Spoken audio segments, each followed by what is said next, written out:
Flowers still bloom on hills. I was out on a run recently, and the night before it had rained. So everywhere around me there was puddles, and it was all drying up. And every time there would be a puddle next to the sidewalk or on the street, I would obviously jump over. Don't get your feet wet. Well, I missed one puddle, and my right foot went right in the puddle and soaked it right to the sock. And I thought to myself, man, that sucks, because now I have another 3 miles to run with a wet foot. However, what came into my mind was something different, and it was very interesting. It brought me a little bit back to living in East Nashville and what I saw of the neighbor. I thought to myself, why is that memory coming? Is it because of my wet foot? And I thought, no, it's because this neighbor had a little girl. She was probably, I would say like maybe 10 months old. And whenever it rained, at the end of their driveway, there would be a big puddle, kind of mud puddle, whatnot.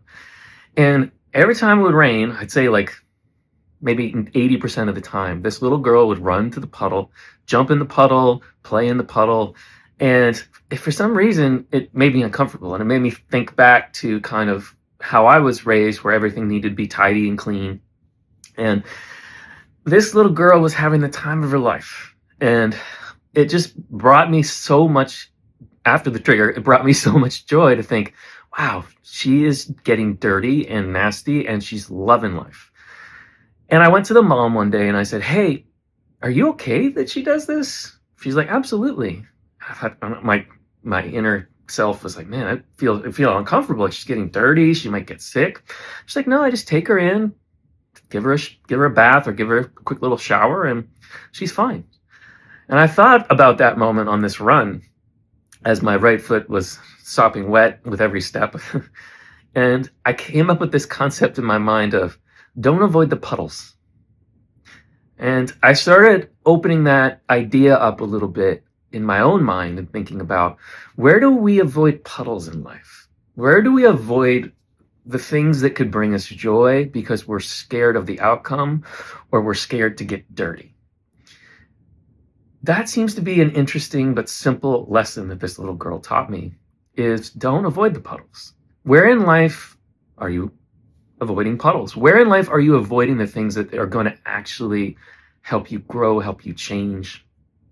Where are the sticking points that are difficult for you? Where are those puddles? Because just like the little girl, for you, when you're through the puddle, you have the strength and the capacity now, through mindfulness and through some of the inner work, to take the shower, take the bath. If it doesn't work out, it doesn't work out.